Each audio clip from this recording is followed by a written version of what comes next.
Hello everyone. आज हम लोग चैप्टर नंबर 6 जो हमने कर रहे थे पंचायती राज एक्ट का, उसी में सेक्शन नंबर 50 ऑनवर्ड्स कंटिन्यू करेंगे। तो सेक्शन जो है 50 किस बारे में बात करता है, वो है कैजुअल वैकेंसीज। तो ये कैजुअल वैकेंसीज आपको समझ में आनी चाहिए।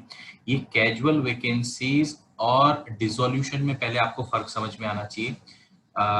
तो उसमें क्या होता है, कैजुअल वैकेंसीज जो होती हैं ये क्या होती हैं, जब आपका डेथ रिमूवल रेजिग्नेशन हो जाता है पंच का या सहायक सरपंच और सरपंच का, तो उस सिचुएशन में ये कैजुअल वैकेंसीज कहलाई जाती हैं।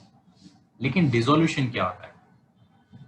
तो डिसोल्यूशन क्या होता है, जब डिसॉल्व कर दी जाती है क्या, ग्राम पंचायत, ठीक है। तो उस सिचुएशन में जो होता है, आपकी डिसोल्यूशन पे कैजुअल वैकेंसीज नहीं होती। अब अगर हम दोनों में फर्क देखें तो यह है कि किसी आदमी के कुछ हो जाने पर जो भी ऑफिस बियर है, वो चाहे वो न्याय पंचायत का हो चाहे वो ग्राम पंचायत का हो, तो उस सिचुएशन में क्या है, ये कैजुअल वैकेंसीज होंगी। लेकिन जब इंस्टीट्यूशन ही डिसॉल्व हो गया, तो इंस्टीट्यूशन के डिसोल्यूशन होने पर कोई कैजुअल वैकेंसी नहीं होगी। वहां पे क्या होगा, वहां पे कॉन्सिक्वेंस क्या होगा, फ्रेश इलेक्शन, ठीक है। तो इसी तरीके से कैजुअल वैकेंसीज जब होंगी तो इसमें क्या है, फ्रेश इलेक्शन नहीं होगा। जो ऑलरेडी ग्राम पंचायत के मेंबर्स हैं, उन्हीं में से किसी एक आदमी को पंच सहायक सरपंच, ठीक है, ऐसे उठा के बना दिया जाएगा, ठीक है। और जब आपकी डिसोल्यूशन होगा, तो जो इलेक्टेड मेंबर्स हैं ग्राम पंचायत, उनमें से उठा के नहीं बनाया जाएगा। तो फिर क्या होगा, फिर क्या, फ्रेश इलेक्शंस होंगे, और जो फ्रेश पंचायत होगी उसके मेंबर्स में से फिर नई पंचायत, ग्राम पंचायत या फिर न्याय पंचायत बनेगी। तो ये ब्रॉडली आपके फर्क हैं कि क्या कैजुअल वैकेंसी है और क्या डिसोल्यूशन है, उनके क्या कॉन्सिक्वेंसेज हैं। तो कैजुअल वैकेंसीज में कॉन्सिक्वेंस क्या होगा, उन्हीं में से बंदा पकड़ के अपॉइंट कर दिया जाएगा। लेकिन अगर डिसोल्यूशन हुआ है तो फ्रेश इलेक्शन होने बहुत जरूरी है।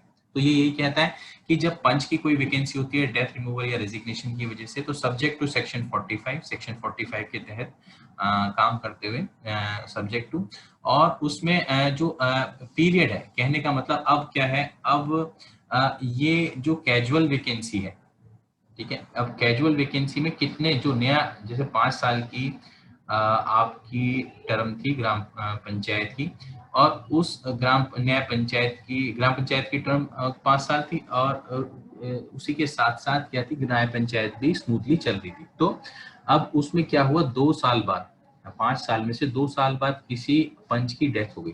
उस डेथ के बाद क्या होगा, जो नया आदमी एज अ पंच इलेक्ट किया जाएगा, तो कितने टर्म से जो है काम करेगा, उसकी टर्म क्या होगी। तो उसकी टर्म जो है वो यहाँ पे दे रखी है कि वो क्या है, बचे हुए 3 साल काम करेगा। ये नहीं कि 5 साल के 5 साल काम करेगा, वो बचे हुए 3 साल काम करेगा सिर्फ। तो ये ध्यान रखिएगा। लेकिन इसी के अलावा, अगर जो इसी के विपरीत, इसी के अगर अपोजिट हम देखते हैं, कोई डिसोल्यूशन होता है, फ्रेश इलेक्शन होते हैं, उसमें कोई आपका नए मेंबर्स और प्रधान चुने जाते हैं ग्राम पंचायत में, और उन्हीं मेंबर्स में से क्या है, कोई पंच चुना जाता है न्याय पंचायत का। तो उस सिचुएशन में क्या होगा, उस सिचुएशन में जो आपका टर्म होगा, वो पूरा का पूरा, जो 5 साल होंगे वो सर्व करेंगे, उनकी टर्म 5 साल की होगी। तो ये बेसिक दोनों में डिफरेंस है।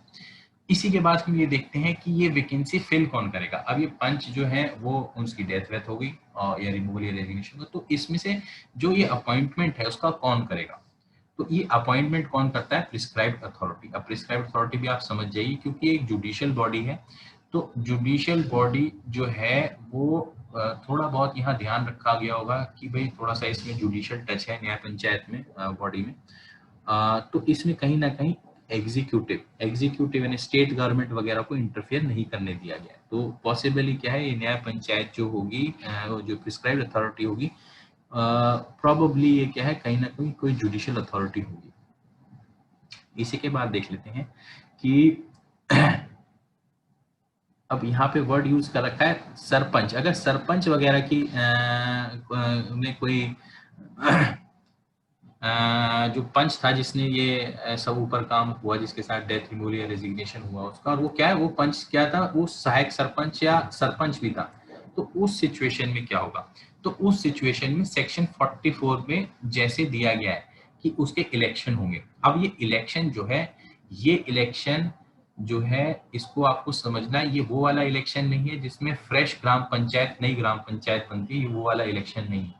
अगर आप रिकॉल करें तो सेक्शन 44 में इलेक्शन तब दे रखा है कि जब बहुत सारे पंच हो गए, तो उन पंचों में से क्या है, उन्हें ही क्या करना है, एक सरपंच या सहायक सरपंच को इलेक्ट करना है। तो ये उस इलेक्शन की बात हो रही है, ना कि फ्रेश इलेक्शन की। ठीक है, तो यहाँ भी ध्यान रखना है। तो क्या होता है, इनका जब भी वैकेंसीज होती हैं, कैजुअल वैकेंसी होती है, तो वो और इलेक्शन से फिलअप होती हैं। ठीक है, ये दोनों चीजें होती हैं जिनसे वो फिलअप होती हैं। इसी के बाद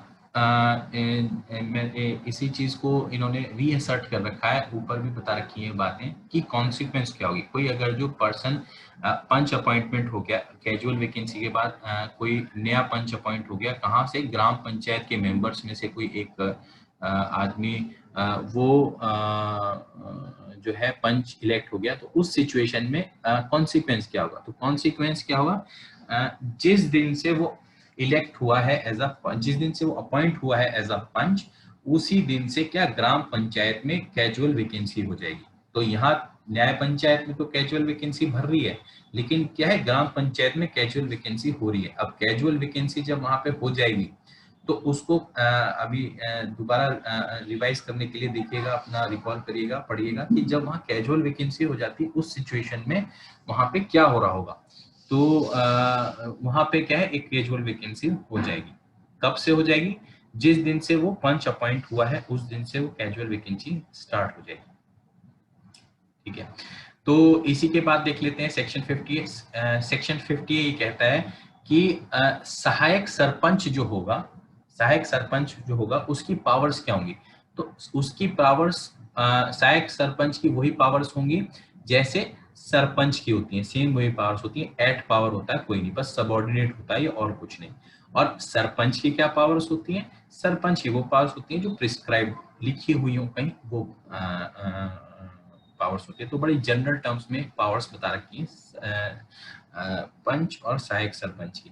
यहीं पे रिवाइज कर लेते हैं। मैंने एक ऊपर आपको ड्यूटी लिखाई थी कि ड्यूटी, और आप उसको क्या इंटरचेंजेबली ये भी कह सकते हैं कि क्वालिफिकेशन, सरपंच और सहायक सरपंच की ड्यूटी या आपकी क्वालिफिकेशन क्या होती है। तो ये ध्यान रखना है आपको कि उसको इन दोनों आदमियों को they should be able to record the proceedings, in proceedings को रिकॉर्ड कर सकें। क्यों, क्योंकि देखिए ये क्या है, थोड़े से जुडिशियल आदमी होंगे और इनको कहीं ना कहीं डिसीजंस देने होंगे। और डिसीजंस क्या है, पढ़ा लिखा ही आदमी दे सकता है, अनपढ़ आदमी डिसीजन नहीं लिख सकता, और लिखित में होते हैं डिसीजंस में।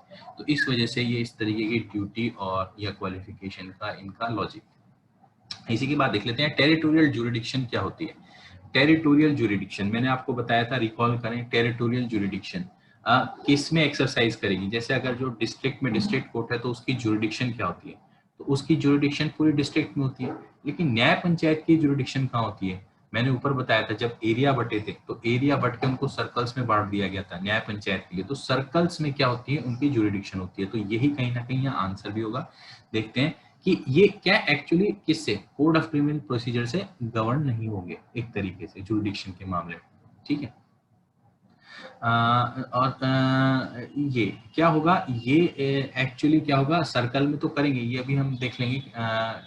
ये आ जाएगी बात, ये निकल के आती है बात। लेकिन इससे पहले इन्होंने ये भी क्या रखा है कि ये जो केस इंस्टीट्यूट किए जाएंगे, जो इंस्टीट्यूट किए जाएंगे, कहाँ किए जाते हैं, ये सरपंच के सामने किए जाते हैं। ठीक है, अब क्वेश्चन आ जाता है, सरपंच के सामने किए जाते हैं, सहायक सरपंच के सामने किए जाते हैं। आगे ऑब्जेक्टिव टाइप क्वेश्चन इस तरीके से है। तो ये हमेशा केस जो इंस्टीट्यूट किए जाते हैं क्रिमिनल केस, ये सरपंच के सामने ही होते हैं, वही फाइलिंग होती है इन केस की। डिस्ट्रिक्ट में ये कहाँ फाइल होते हैं, डिस्ट्रिक्ट में ये क्या होता है, क्लर्क के सामने फाइल करने होते हैं। क्लर्क जो होता है उसको देनी होती है ये फाइल, या फिर आपका एक, अगर प्रैक्टिकली देखें तो एक काउंटर होता है कोर्ट में, फाइलिंग काउंटर कहते हैं, वहां पे होता है। तो लेकिन यहाँ पे क्या है, यहाँ पे आपको पंच को देनी पड़ेगी, पंच के सामने ये केस क्रिमिनल केस फाइल होंगे। इसी के बाद सिमिलर इसी लाइन पे पैटर्न पे ये क्या रखा है कि CPC not with standing CPC, CPC में जैसे फाइलिंग का बता रखा है कि वो कहाँ होती है, ठीक है, यहाँ उसको नहीं माना जाएगा। यहाँ क्या माना जाएगा कि फाइलिंग या इंस्टीट्यूशन किसके सामने होता है, सरपंच के सामने होता है, ठीक है। सरपंच ऑफ दी सर्कल, जो भी आपका सर्कल आ गया, देखो ये आ गई जुरिडिक्शन की बात, मैंने आपको कहा कि सर्कल सर्कल आपका न्याय पंचायत का जुरिडिक्शन जो होता है वो सर्कल कहा जाता है, उसका एक लीगल टर्मिनोलॉजी है, उसको सर्कल कहा जाएगा। तो जो भी उस सर्कल का सरपंच होगा उसके सामने सिविल केस फाइल होगा, ठीक है। और ये सर्कल कैसे पता चलेगा कि जिसमें डिफेंडेंट, ठीक है, या एक से ज्यादा डिफेंडेंट है तो या वो डिफेंडेंट वहां पे रहते हो, ठीक है, वहां फाइल किया जाएगा, या डिफेंडेंट जहां काम करते हो वहां फाइल किया जाएगा। तो इसको आप जब आप सीपीसी पढ़ेंगे तो कहीं ना कहीं अराउंड सेक्शन 20 जो है ये इसी तरीके प्लेस ऑफ स्विंग आपको पता चलेगी कहाँ केस को फाइल किया जाता है। और इसमें स्पेसिफिकली लिखा हुआ है कि कॉज ऑफ एक्शन जहां अरोज हुई है वहां इररेस्पेक्टिव कॉज ऑफ एक्शन क्या है, यहाँ पे सोचो एक सिविल केस है, मैं आपको सिविल केस का आइडिया दूं।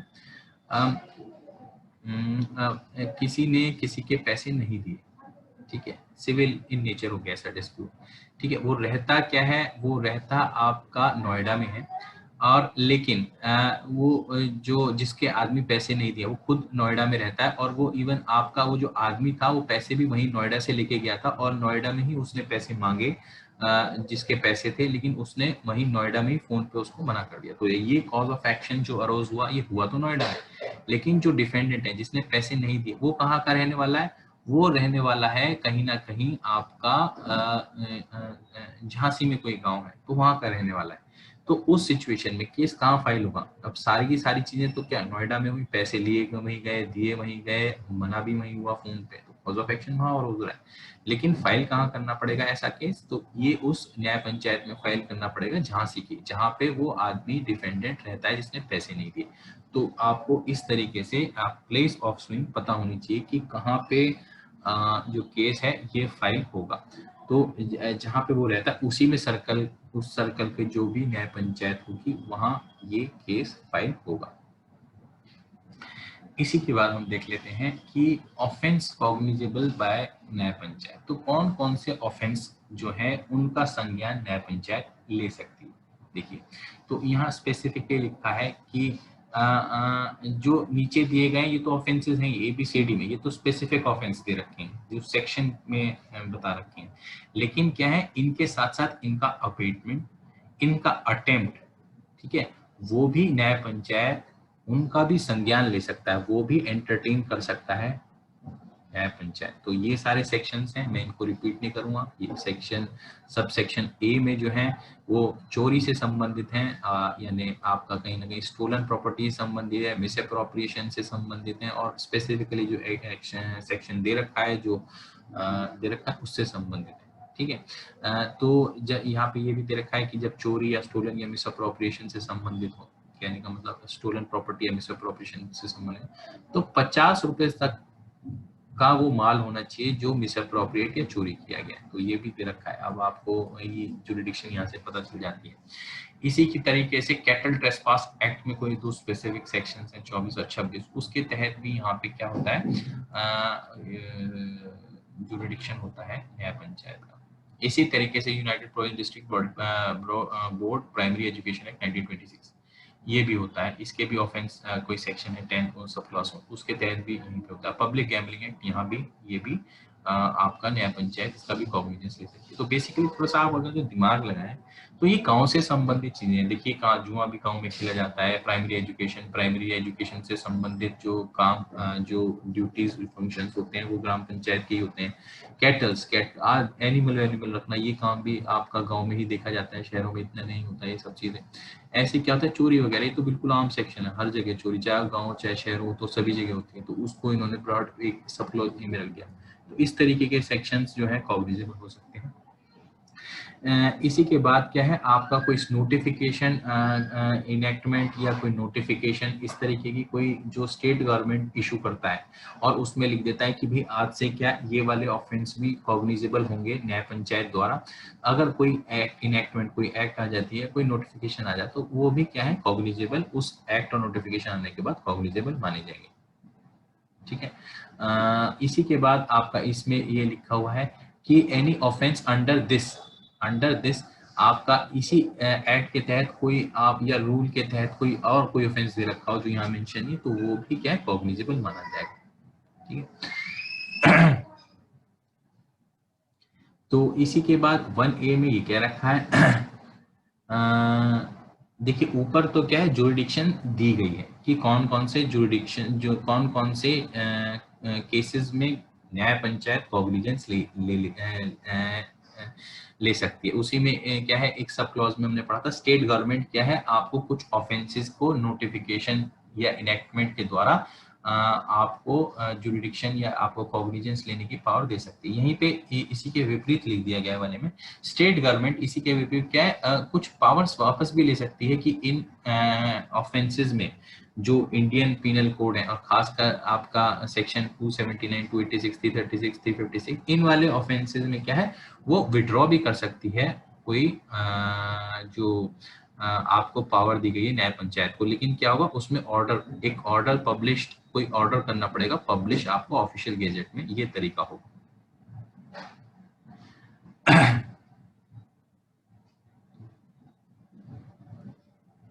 ठीक है। तो ये ऑर्डर में जनरली बताया जाए कि हाँ ये 279 चोरी से संबंधित सारी की सारी जो पावर्स हैं वो ले ली गई, या कुछ स्पेसिफिक बता दिया कि चोरी जो है, चोरी में आपको जहाँ जो सोचो 40 से 50 रुपए तक की आर्टिकल की चोरी है उसकी ही ली गई है वापस कॉग्निजेंस लेने की पावर। तो ऐसा भी किया जा सकता है, तो जनरल भी हो सकता है, स्पेसिफिक भी हो सकता है ऑर्डर। इसी तरीके से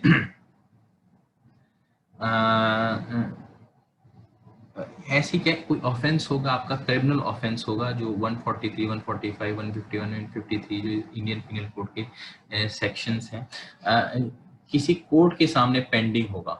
ठीक है, किसी कोर्ट के सामने पेंडिंग हुआ, वो कोर्ट जो है उस मैटर को ट्रांसफर कर देगी। देखिए क्या स्पेसिफिक सेक्शंस दे रखे हैं 4, ये कहीं ट्राई किए जा रहे हैं किसी कोर्ट के द्वारा, नॉर्मल डिस्ट्रिक्ट कोर्ट के द्वारा, किसी जो भी संबंधित जज है उसके द्वारा। तो उस सिचुएशन में क्या होगा, ये मैटर्स जो होंगे ये ट्रांसफर भी किए जा सकते हैं न्याय पंचायत को, अगर जो कोर्ट को लगता है कि वो सीरियस इन नेचर नहीं है। तो ये इंपॉर्टेंट क्राइटेरिया देखो, न्याय पंचायत पे कौन से मैटर्स जाते हैं जो बहुत सीरियस ना हो। और न्याय पंचायत पे कभी भी आप देखेंगे, चाहे उसकी न्याय पंचायत की जुरिडिक्शन में देख लीजिए, चाहे ट्रांसफर जो होते हैं मैटर न्याय पंचायत को कोर्ट के द्वारा उनकी लिस्ट देख लीजिए, कोई भी मैटर कभी भी सीरियस नहीं होगा, मर्डर वर्डर के नहीं होंगे, रेप के नहीं होंगे, ये बहुत क्या है बहुत ही आपके माइनर ऑफेंसेस होंगे, छोटे ऑफेंसेस होंगे। जैसे यहाँ पे ऊपर स्पेसिफाई है, खुद एक्ट में भी स्पेसिफाई कर रखा है कि जहाँ चोरी 50 रुपए तक की, 50 रुपए की चलती बड़ी छोटी सी चोरी होती है। तो इस तरीके के छोटे छोटे जो ऑफेंसेस हैं वही ट्राई कर सकता है न्याय पंचायत। कोई बड़े बड़े matters, heinous offences, serious criminal offences वो नहीं ट्राई किए जाएंगे न्याय पंचायत के द्वारा। इसी के साथ देख लेते हैं सेक्शन 53 क्या कहता है। तो देखिए ये क्या है, जैसे आईपीसी में पीस और ट्रैंक्विलिटी रखने का एक चैप्टर है स्पेसिफिक, ऐसे यहाँ ये कह रखा है कि सिक्योरिटी कहने का मतलब कि ये भी आपको पावर दी गई है कि न्याय पंचायत अगर जो पीस रखने के लिए आदमियों से कोई सिक्योरिटी ले सकती है। ठीक है, अब ये देख लेते हैं कौन कौन से मैटर्स में सिक्योरिटी ले सकती है।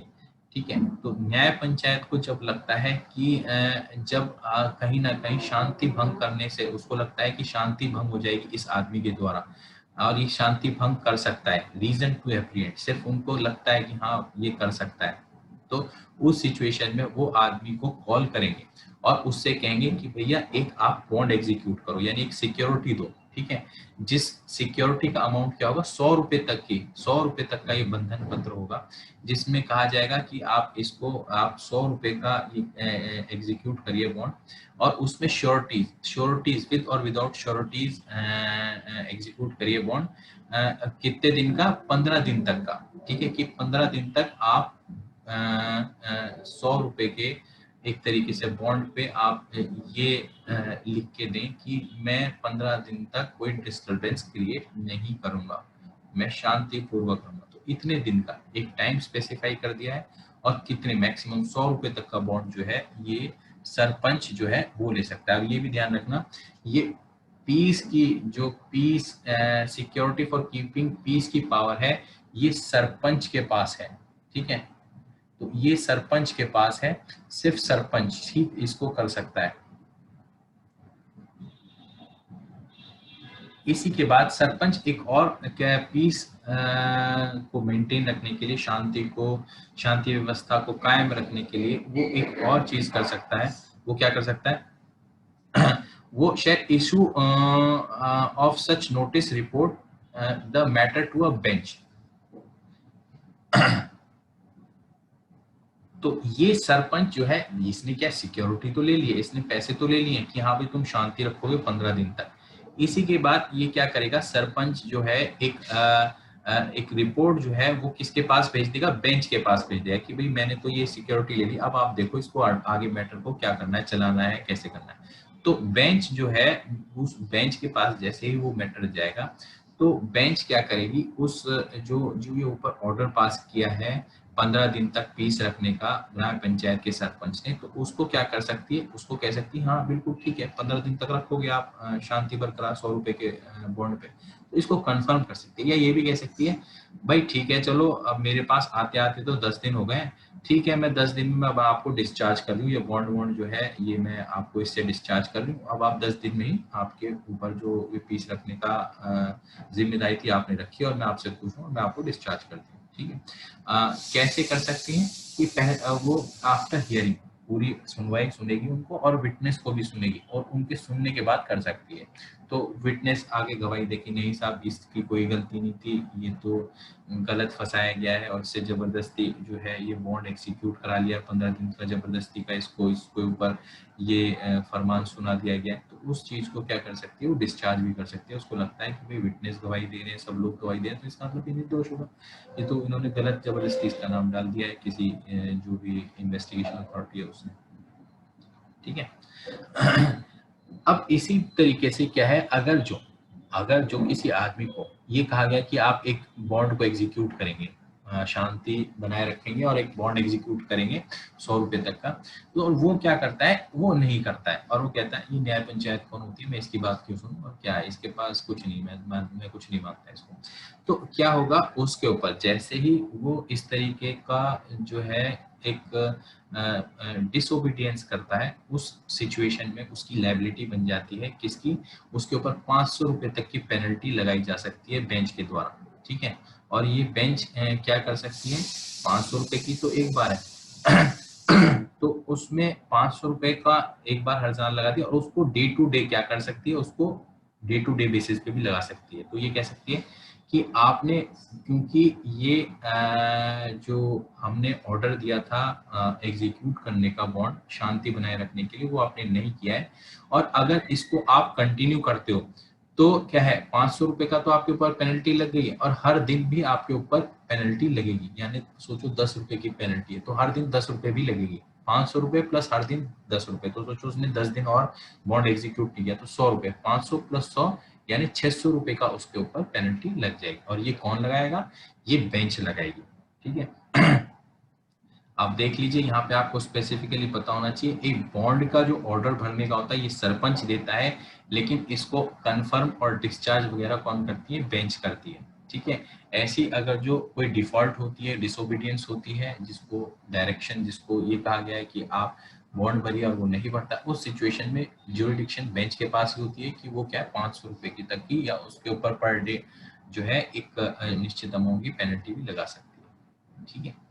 इसी के बाद हम देख लेते हैं कि आपका सेक्शन 54 क्या कहता है। तो सब्सटेंटिव सेंटेंस न्याय पंचायत पास नहीं करेगा, ठीक है। सब्सटेंटिव सेंटेंस कोई भी न्याय पंचायत पास नहीं करेगा। तो इसका मतलब क्या है?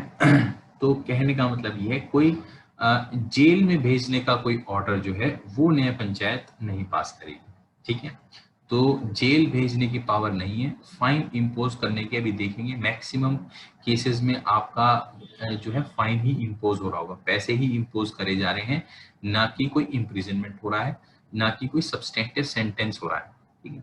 तो इसी के बाद क्या होगा, ये सब क्लॉज 2 कहता है कि न्याय पंचायत में impose a fine, fine impose कर सकती है 200 रुपए तक का, लेकिन इम्प्रिजनमेंट नहीं करेगी इन डिफॉल्ट ऑफ पेमेंट। यानी डिफॉल्ट ऑफ पेमेंट में उसके पास, न्याय पंचायत के पास क्या पावर है, वो 200 रुपए तक का फाइन इम्पोज कर सकती है, लेकिन उसको सजा नहीं सुनाएगी, उसको बिहाइंड द बार्स नहीं भेजेगी। तो ये वाली पावर इम्प्रिजनमेंट की इसके हाथ से निकाल दी। जनरली सब क्लॉज 1 में क्या रखा है, और स्पेसिफिकली किसी केस में जिसमें डिफॉल्ट ऑफ पेमेंट हो उसमें सब क्लॉज 2 में क्या रखा है।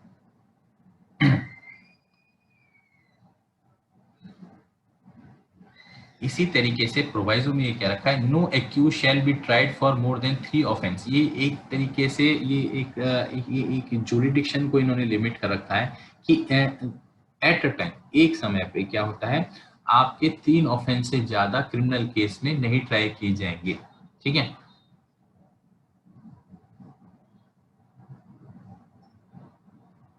इसी के बाद ये एक अलग सी थोड़ा टिपिकल वर्डिंग्स आ जाती है, and fine that may be imposed on anyone accused in criminal case shall not in aggregate exceed 200 rupees, ठीक है। तो अब अगर जो सोचो, ये क्या है, एक क्लबिंग ऑफ ऑफेंस, ठीक है, आपका यूनाइटिंग ऑफ ऑफेंस, 3 ऑफेंस को एक साथ, किसी आदमी ने 3 ऑफेंस एक साथ किए, उसको ट्राई किया जा सकता है। 3 ऑफेंस में क्या है, आपका एक आदमी पे अगर जो इम्पोज किया जाए फाइन, तो आप कितना कर सकते हो, 3 ऑफेंस जब ट्राई कर रहे हो, तो जब एक ऑफेंस में ऊपर दे रखा है कि 200 एंड मतलब कुछ लिमिट दे रखी है कि हाँ आप 100-200 तक की फाइन ही लगा सकते हो। तो जब 3 ऑफेंस एक साथ ट्राई किए गए, तो उन 3 ऑफेंस का क्या है, मिला के आप ये सोचो 100 रुपए का अगर जो पेनल्टी है, तो 300 रुपए हो जाती है। तो इस तरीके से, तो क्लबिंग ऑफ ऑफेंस, तो सारे ऑफेंस को अगर एक साथ 3, मैक्सिमम 3 ऑफेंस को ही ट्राई कर सकते हो एक साथ, कि 3 ऑफेंस से ऊपर तो आप ट्राई नहीं करोगे, उसी के साथ तीनों ऑफेंस का जो फाइन का पेमेंट है वो भी कितना, मिला के तीनों का 250 रुपीज से ज्यादा का नहीं होना चाहिए, ठीक है। ये भी इन्होंने क्लियर कर दिया गया है।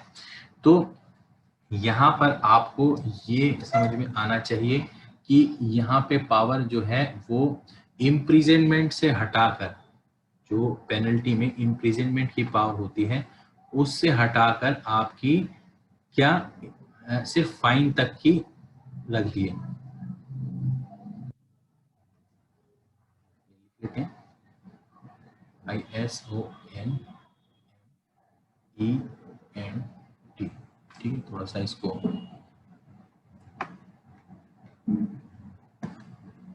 यहाँ कर देते हैं, और ये यहाँ पे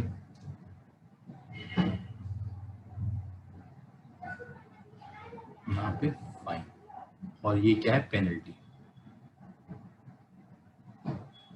तो ये वाला क्या है, इम्प्रिजनमेंट वाली पावर, पेनल्टी ये वाली हटा दी गई है, इम्प्रिजनमेंट वाली पावर इसके न्याय पंचायत के हाथ में से हटा दी गई है। और फाइन में भी क्या है, फाइन में भी लिमिट कर दी गई है कि जो अगर डिफॉल्ट ऑफ पेमेंट का फाइन है तो 250 रुपीज से ऊपर नहीं होगा। ऐसी 3 ऑफेंसेज एक साथ ट्राई करें और उनमें अलग अलग फाइन है, तो उसमें भी मैक्सिमम फाइन आप 250 रुपीज ले सकते हो। तो थंब रूल ये है, 250 रुपीज से ऊपर आप क्या है, फाइन नहीं इम्पोज कर सकते किसी आदमी पे।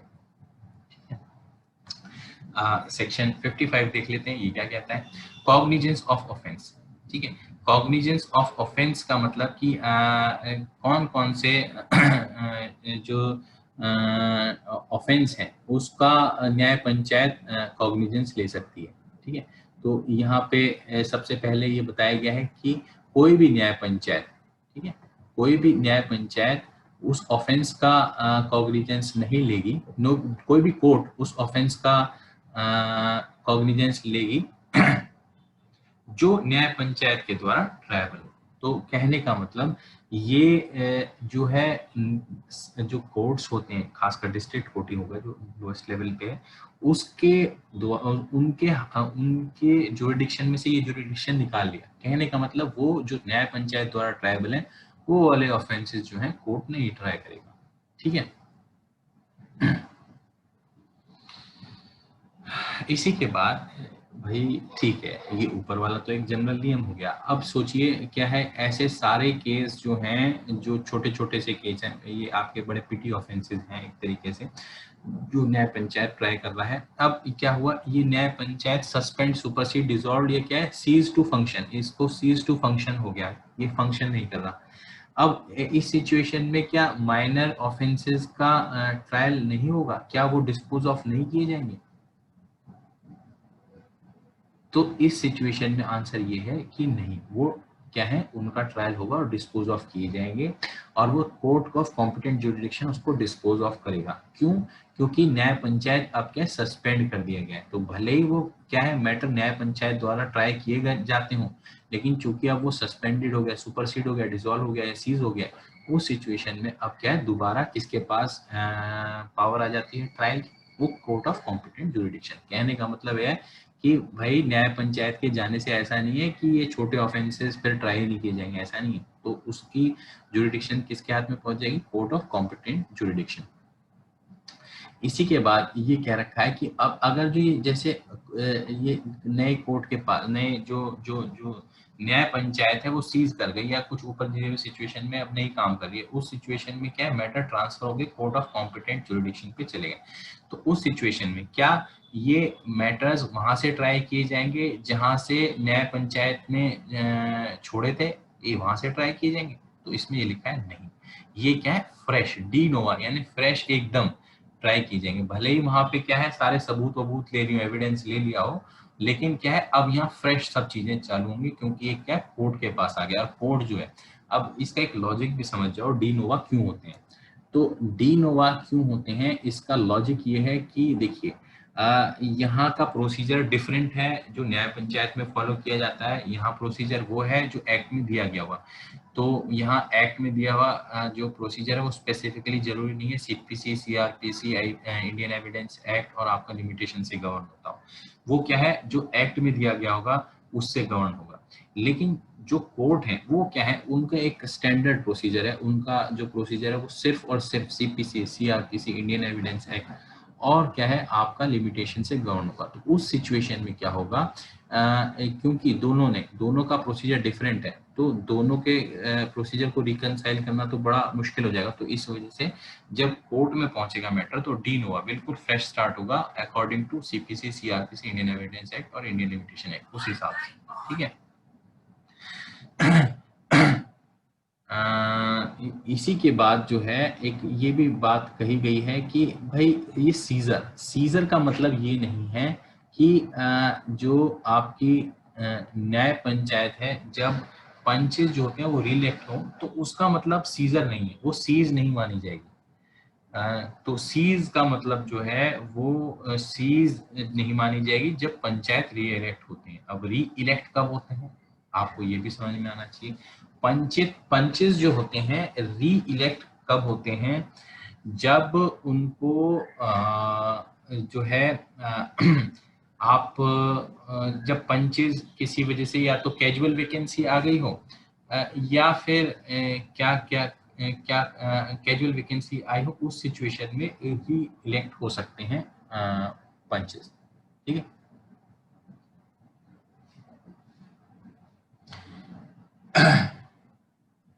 इसी के बाद ये कह रखा है या नॉट विथ स्टैंडिंग, कोई भी चीज जो सेक्शन 52 में कह रखी है उसको ना मानते हुए क्या बता रखा है कि एनी कोर्ट, मैंने आपको जुरिडिक्शन के बारे में बताया था सेक्शन 52 में।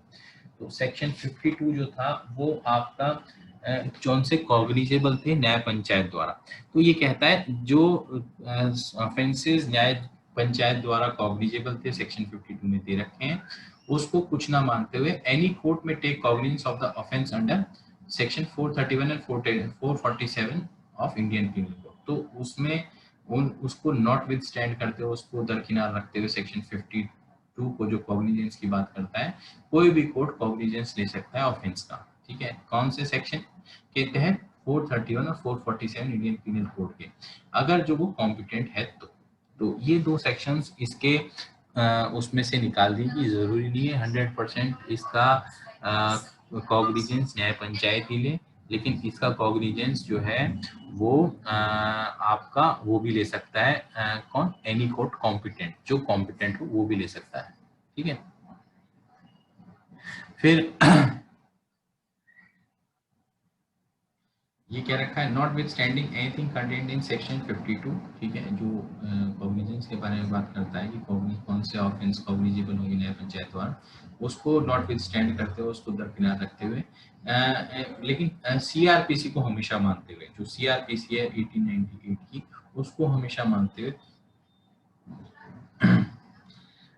जब किसी कोर्ट ने कॉग्निजेंस ले लिया है, समन्स और वारंट इशूड कर लिए हैं, ठीक है, तो उस सिचुएशन में क्या होगा? उस सिचुएशन में वही कोर्ट उसको सुनेगा, ट्राई करेगा। अब क्या है? अब भले ही वो क्या है, सेक्शन 52 के तहत वो ऑफेंस कॉग्निजेबल हो, किसके द्वारा? न्याय पंचायत द्वारा, लेकिन अब वो किसके द्वारा इंक्वायर किया जाएगा, ट्राई किया जाएगा? उस कोर्ट द्वारा जिसने सम्मन और वारंट इशू कर दिए। तो इसका थोड़ा सा ये मान के चलिए, थोड़ा सा इसका एक ब्रॉड लॉजिक ये है कि जो है हमेशा अपर हैंड किसका है? कोर्ट का है। अगर कोई मैटर पहले उसकी कोर्ट में चला गया, किसी नॉर्मल डिस्ट्रिक्ट कोर्ट में चला गया, और वो क्या है, न्याय पंचायत का भी उसमें जुरिडिक्शन है, लेकिन क्या है, किसी कोर्ट ने उस मैटर में कॉग्निजेंस लेके समन्स वगैरह इशू कर दिए, तो वहीं पे वो क्या है, उसके बाद सारे ऑफेंस जो भी ट्राई किए जाएंगे, वो सारे ऑफेंस नहीं, उसके बाद वो जो ऑफेंस जो जिसमें समन और वारंट इशू किए गए हैं, भले ही कॉग्निजेंस न्याय पंचायत के पास भी हो, लेकिन अब वो ट्राई किसके द्वारा किया जाएगा? उसी कोर्ट के द्वारा जिसने उसमें समन या वारंट इशू करें। तो कहने का मतलब फिर कि अपर हैंड जो है वो कोर्ट्स का रहता है, न्याय पंचायत में अपर हैंड कोर्ट का रहता है। इसी के बाद transfer of cases by court to Nyaya Panchayat. तो कोर्ट इवन क्या है, कोई कोर्ट नॉर्मल कोर्ट जो है, डिस्ट्रिक्ट कोर्ट जो है, वो क्या है कि उसको लगता है ट्रायल करते हुए क्या लगता है कि न्याय पंचायत को इसको केस को भेज देना चाहिए, ठीक है। तो वो कॉम्पिटेंट न्याय पंचायत को वो जो है केस भेज देगी, ये भी ध्यान रखा। तो इसमें एक सेक्शन है कि सिर्फ सेक्शन 55 के तहत नहीं भेज सकती, जो सेक्शन 55 में जो जुरिडिक्शन जो मैटर्स जो हैं वो जो कोर्ट ट्राई कर रहा है, उन मैटर्स के अलावा सारे मैटर्स अगर जो कोर्ट को लगते हैं कि हाँ ये न्याय पंचायत के द्वारा ट्राई किया जा सकता है, तो उन मैटर्स को न्याय पंचायत के पास भेज देगी। और फिर यहाँ पे भी बात सिर्फ यही है, क्योंकि दोनों के प्रोसीजर, कोर्ट का और न्याय पंचायत के प्रोसीजर डिफरेंट होते हैं, रिकंसाइल नहीं हो सकते हैं, इसी वजह से क्या है, ट्रायल जो है वो क्या होगा, डी नोवा, बिल्कुल फ्रेश स्टार्ट होगा, डी नोवा। इसी तरीके से सेक्शन 57 देख लेते हैं, समरी डिस्पोजल ऑफ कंप्लेंट। तो न्याय पंचायत में क्या होगा, न्याय पंचायत में डिसमिस कंप्लेंट आफ्टर एग्जामिनिंग, ठीक है, समरी डिसमिसल कर सकती है। एक बार क्या है, कंप्लेंट उसके पास आई और उसने उसको एग्जामिन किया और उसमें कुछ थोड़ा सा एविडेंस भी ले लिया, और उसके बाद उसको लगता है कि यार ये तो बिल्कुल फर्जी केस है, इस केस में तो कोई जान ही नहीं है और ये तो बिल्कुल गलत तरीके से फैल गया, तो उसको क्या समरी डिसमिस भी कर देगी। तो ये भी पावर है, समरी डिसमिसल की भी पावर है न्याय पंचायत के पास, ठीक है। इसी के बाद आगे देख लेते हैं ट्रांसफर ऑफ केसेस बाय न्याय पंचायत टू कोर्ट। ऊपर हमने देखा था कोर्ट न्याय पंचायत को ट्रांसफर कर रही है, ठीक है, कौन से में, सेक्शन 56 में। देखो देख लेते हैं यहाँ पे जो थी कोर्ट ट्रांसफर कर रही थी, अब इसी के नीचे यहाँ देखेंगे न्याय पंचायत ट्रांसफर कर रही है। तो ये इसमें क्या है कि जब भी न्याय पंचायत को ऐसा लगता है कि कोई उसके पास कोई केस आया हुआ और उसके पास सब क्लॉज ए कहता है कोई जुरिडिक्शन नहीं है उसको ट्राई करने की, तो वो क्या है, ट्रांसफर कर देगी केस किसको, कोर्ट को, जो भी कोर्ट होगा, कॉम्पिटेंट कोर्ट होगा। ऐसे ही ट्राई करते हैं, उसको लगता है कि वो एडिक्वेट सेंटेंस नहीं दे सकता, तो सेंटेंस और पनिशमेंट नहीं दे सकता, तो उस सिचुएशन में भी वो ट्रांसफर कर देगी। ऐसी न्याय पंचायत को लगता है कि अदरवाइज वो ट्राई ही नहीं कर सकता, कोई कारण ऐसा है वो ट्राई नहीं कर सकता, ठीक है, उस सिचुएशन में भी वो ट्रांसफर कर देगी। और इस इंफॉर्मेशन, इस ट्रांसफर की इंफॉर्मेशन क्या है, पार्टीज को दे देगी। कहेगी कि भाई अब तुम्हारा आज फ्रॉम टुडे ऑनवर्ड्स, अब इसके उपरांत आप क्या है, आपका केस ट्रांसफर कोर्ट में हो गया, आपको न्याय पंचायत में आने की जरूरत नहीं, अब आपका ट्रायल क्या है, साधारण उसी कोर्ट में होगा। तो ऐसे सेक्शन 58 में न्याय पंचायत भी ट्रांसफर कर सकता है, जैसे 56 में कोर्ट ने ट्रांसफर किए थे मैटर्स। ठीक है।